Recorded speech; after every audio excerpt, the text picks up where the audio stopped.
last night the team surprised him, the coaches and the athletic director, and told him that tonight on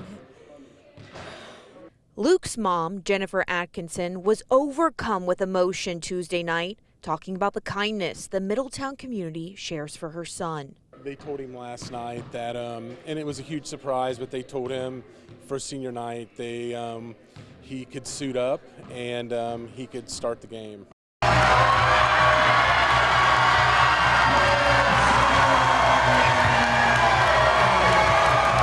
A long time coming, and he deserves every bit of it. Luke Atkinson is a senior at Middletown High School.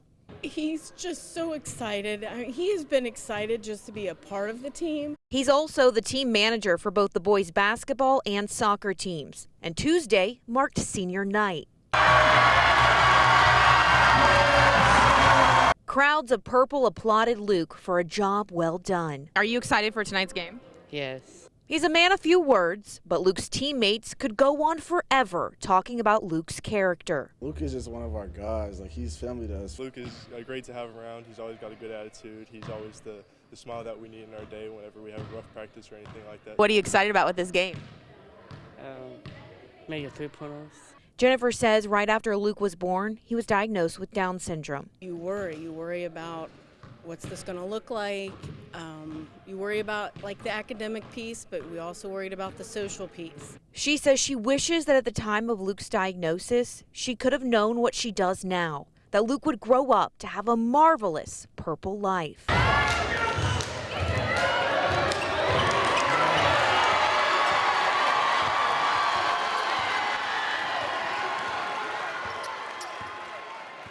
A life where he's left it all right on the court.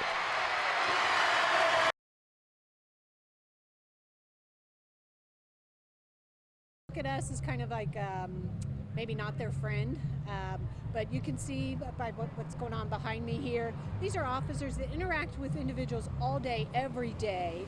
And today it's all about spending some time with the kids, with the events, to show them that, you know, we're there for them. National Night Out serves as a way to enhance relationships between community members and officers through an uplifting event.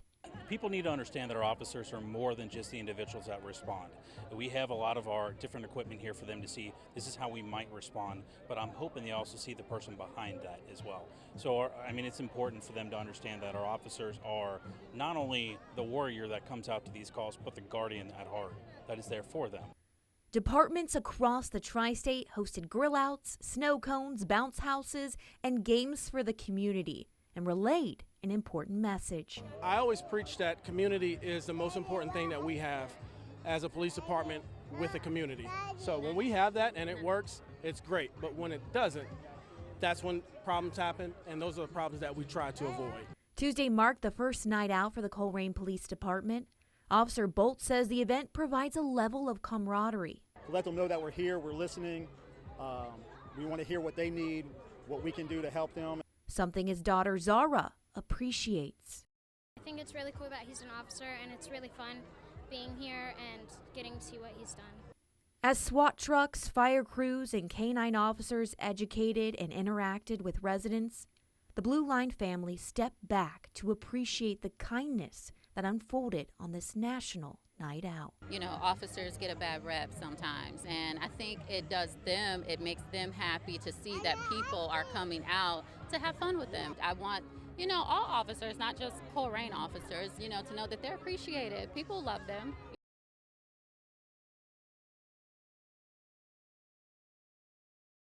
Well, what better way than to send students home for Thanksgiving break than with a visit from Jamar Chase? I would almost say that calling this fun would be an understatement. The kids were so excited that he was here at Silverton Elementary School this afternoon to have a little fun with them. Overall, it's good just to be in the community, giving back since he gave so much to me, so much, support they've given back. I just want to show it to the kids, give back to their families, show love. Chase and the students, they were able to have a little fun in the gym. They played some games, did some dancing, and participated in other activities. The event possible because of a partnership between Chase, Integrity Express Logistics, and activities beyond the classroom. There's a lot that goes into it, but seeing the kids' faces at the end of the day is what it's all worth, right? We're in the season of giving. and seeing smiles on kids' faces. So it's all worth it.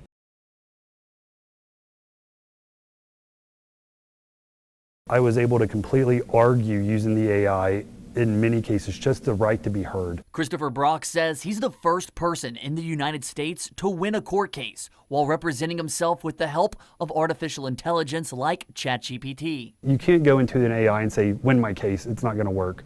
But if you're diligent and you understand where you have standing in a court case, you could absolutely create some of the initial filings, appeals, motions, memorandums, briefs with AI. Brock says he received a citation for building a small shed on his property in Hamilton County. This was building an asset on my property that I got criminalized for. The citation was issued in October of last year, and through the court process, Brock says he realized how helpful AI could be. There were so many ways that this bureaucratic system can really slow down the average person from fighting and protecting their rights. And by seeing that, I realized the value of AI. In December of 2022, Brock says he began using AI to help with his court case. And even without him having a legal background, Brock says AI created filings that he says were written as well as a lawyer would have written them. I started uploading legal information that I had already set up for an appeal into the AI, and the AI was able to create motions to dismiss and other briefs, other memorandums. It was just repeatedly using the information I had already had the AI trained on to create more motions. I mean, I filed 6 or 7 motions. I fought in 2 different courts to get to this point, to this dismissal.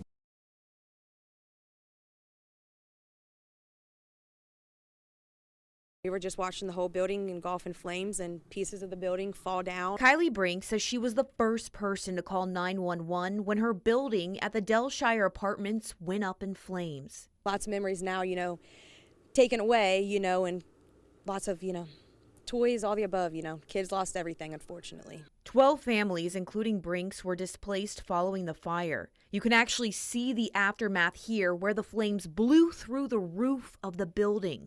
My 4-year-old watched the flames, my 1-year-old actually, by the time we got outside and everything, she ended up puking all over everything that we had on her, because of the smoke, that she was inhaling. Brink says she couldn't even grab bottles or other essentials for her baby. I had my own moments to go break down in a corner by myself, My grandmother's ashes were in there, it's only been 2 months since her passing. Glass debris, a caved-in ceiling, and the overwhelming smell of smoke are what is left of the family of 5's home. Which is why Brink's friends set up this GoFundMe to help the family get back on their feet. What are the thoughts when you see what's left on this balcony here? Lots of emotions, honestly. I mean, because this is the balcony that, my kids, played on their water table in, and the memories of coming home on the warm summer days and, Dad home with the kids already and, they're on the patio waiting for Mom.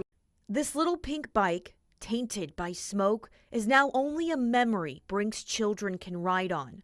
She says the kids dug through the rubble in search of meaningful items, blankets, clothes, but almost everything is now in ruins. As horrific as this fire has been, Brink is amazed by the loving response from her community. I didn't really think, that many people ever cared about me or even really knew what my name was, and there's strangers that are just showing up with things and donating, and it really gives you a little bit of feeling and makes you feel blessed.